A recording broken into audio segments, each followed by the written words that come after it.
I know a little. I know a little about it. I know a little bit about love. Baby, I can guess the rest.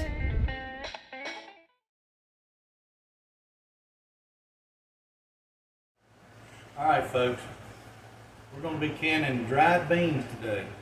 Not dry canning beans. We'll do that in another video, but today we're canning dry beans. Here's the things you're going to need to do it with. You're going to need your jars. You're going to need your rings. You're going to need some vinegar.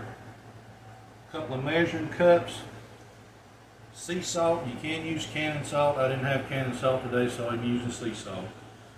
I use vegetable broth in mine. You can use chicken broth or you can use water, just whatever you want to do. Of course, you're going to have your canner. Vinegar, if I hadn't already said that. Got your funnel, got your jar holder. I don't really know what this thing's called. It's what gets air out of the jars. And this is the magnetic lid holder. And of course you need beans of your choice. Today we'll be doing dried pinto beans. Forgot to tell about the lids. Got to have lids. It's kind of hard to can without lids. So we're going to light the stove. Now, used to be people would get the water boiling. You really don't need to do that anymore. I just get it kind of warm, drop my lids in there, let it get warm. That way they'll be ready for when I get ready to put them on top of the jars. All right, first thing we're going to do is we're going to put 3 quarts of water.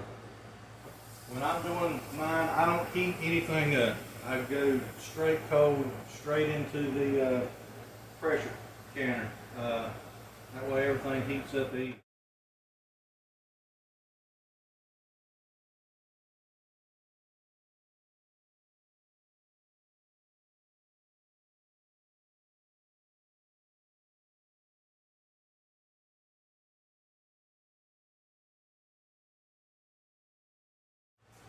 You put a splash of vinegar in here, especially if your water's hard. And I'm going to put a little bit on the rag here so I can wipe everything down.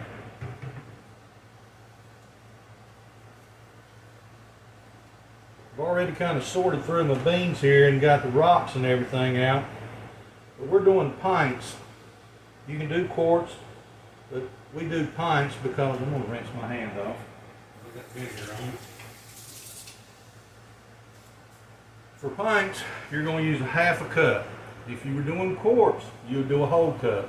I'm going to be going back and forth explaining pints and quarts through this video. So you just measure your half a cup out. Put it in all your jars. We're doing 9. That's what my canner holds. Some hold more. Some you can double stack. This one here, I can't.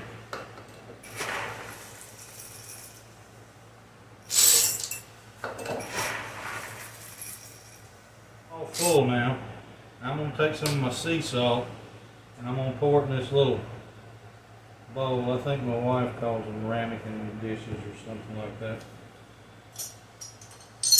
In each pint, you're going to do a half a teaspoon of salt. If you were doing quarts, you would do a whole teaspoon. Now, you don't really have to use salt at all, but I do. I think salt kind of helps in the preserving process.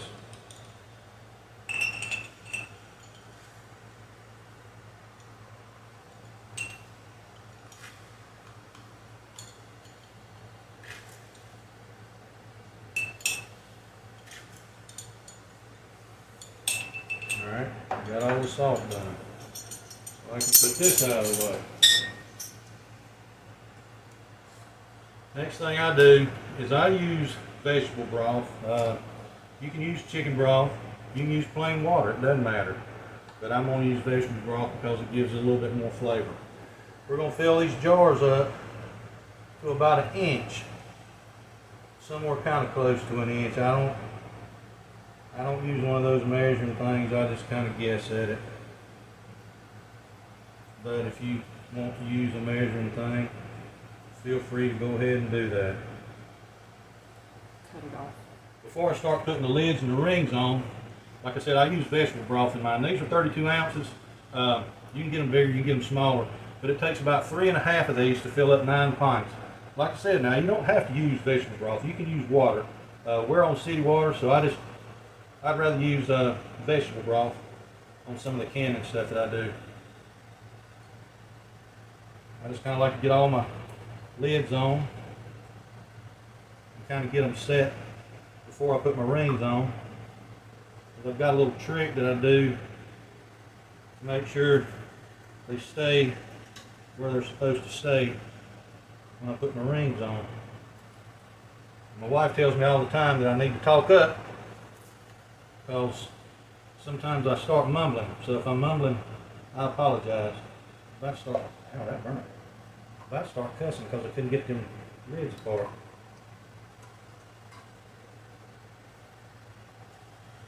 Alright, I'm going to set this out of the way so I don't burn myself.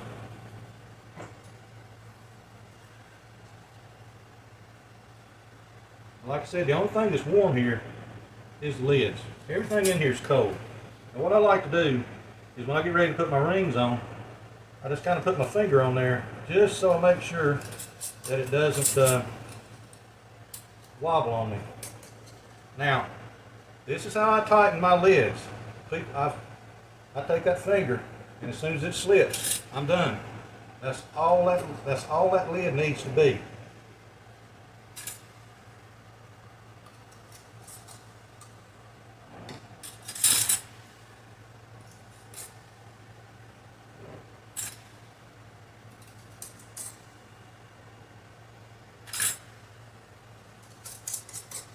Like I said, that finger I put on there just kind of steadies that lid so it doesn't move on you and it stays in exactly the place that it's supposed to be, because sometimes you will get one that gets a little cockeyed on you, and now this ring's not going to see it and just moved on me, and I'm mumbling.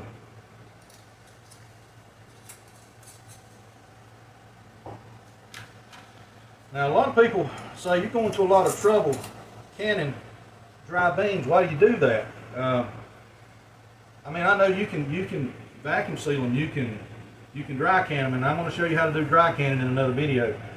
But if you do all the prep work, I like to do all my work in the front end instead of the back end.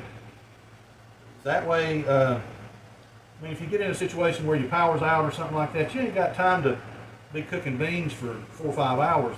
This way here, they're basically cooked. You could eat them right out of the jar if you wanted to, or just heat them up. So that's the reason I do it like this. Okay, now we're going to start putting our jars in there. We've already put our water in there. Remember, we put 3 quarts water in there. I may put a little bit more water in there. I always just start out with 3 quarts and see if I like it. And if I don't, I can put a little bit more in there.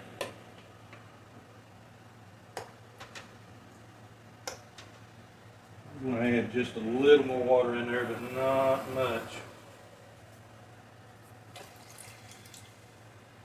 Alright, if you haven't canned very much, and it's your first time canning, or your canner's been put up for a while, make sure you check your seal. Make sure your seal's good, it don't have any cracks. And always check this little thing here, where your 10-pound weight goes, and make sure you can see light through it, because sometimes little critters will get in there and stop that thing up. Now mine's got an arrow on it right here. I don't know if you can see that or not, but it has to line up with this arrow. And now that I'm filming, I'll probably have trouble getting it to go where I want it to go, but there we go. Slide that on there like that. Got the lid on. We're fixing to can, and we're going outside.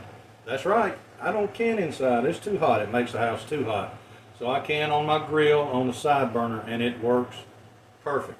If you want to try this, just do a little experiment with your pressure canner and make sure everything comes up to steam before you put a lot of time and effort into getting your jars filled up. Just put the canner on there, put some water in it, make sure it comes up to steam, make sure you wiggle the way it's supposed to, because you just don't want to waste that time. But it is just absolutely too hot in our house to can in the summertime. Alright folks, we're out here on the grill. Like I said, I can outside, and I put it on this side burner. This is a fairly simple grill with just your basic side burner. When I get started, I cut it wide open. Now, we have to wait until this little thing here pops up and I get a good steady stream of steam coming out of this. Sometimes people will wait 10 minutes of solid steady steam before they put the weight on. If I get a good steady stream of steam, that's when I put my weight on at that point. This little thing right here, if you're not familiar with canning, is what keeps your pressure canner from turning into a bomb if things get stopped up and nobody wants to blow up their kitchen like they did in the old days. So we're going to go back in the house because it's about 100 degrees out here right now, and we're going to wait for about 10 minutes, come back out here and check and make sure this valve has popped up and we've got a steady stream of steam. All right, folks, we got our button that's popped up. We got a good steady stream of steam. I don't know how many more times I'm going to be able to say that. We're going to go ahead and put the weight on. Sometimes this is a little tricky getting it on there. We're going to put that weight on there and we're going to leave it until we start getting it jiggling.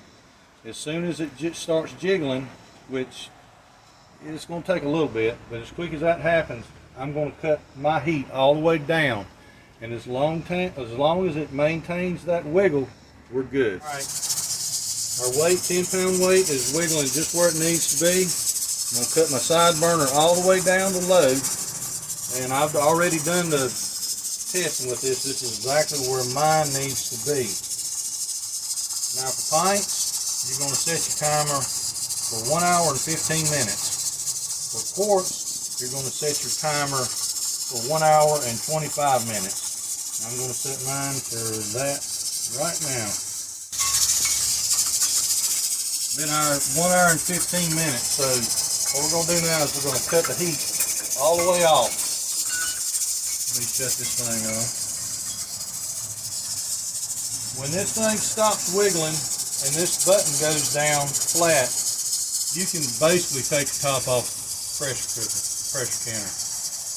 But when I'm doing stuff like this, I don't even touch it for an hour. I just walk away and let it sit for an hour. And most of the time, the jar is already sealed whenever you take the top off.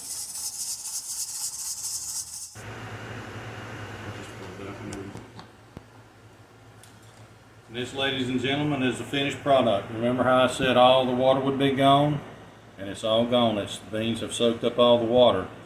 Now, what I do generally with my boxes when I get jars, is I leave the plastic around the outside edge, and I'll just take a knife and go all the way around the outside edge and pull the plastic back. That way when I store them, say you have one can bust or something like that, the mess is going to be contained inside this one box here. It won't go down through and get all over all your jars and mess everything up. And one more thing I failed to mention when we started this, if you need to make sure you sanitize your jars. Wash them good, sanitize them, let them dry. Like I said, when I do dry beans, I do everything cold. So you gotta let the jars cool down and get back to room temperature. Then you can start your process. Hope this helped people out. Thank you.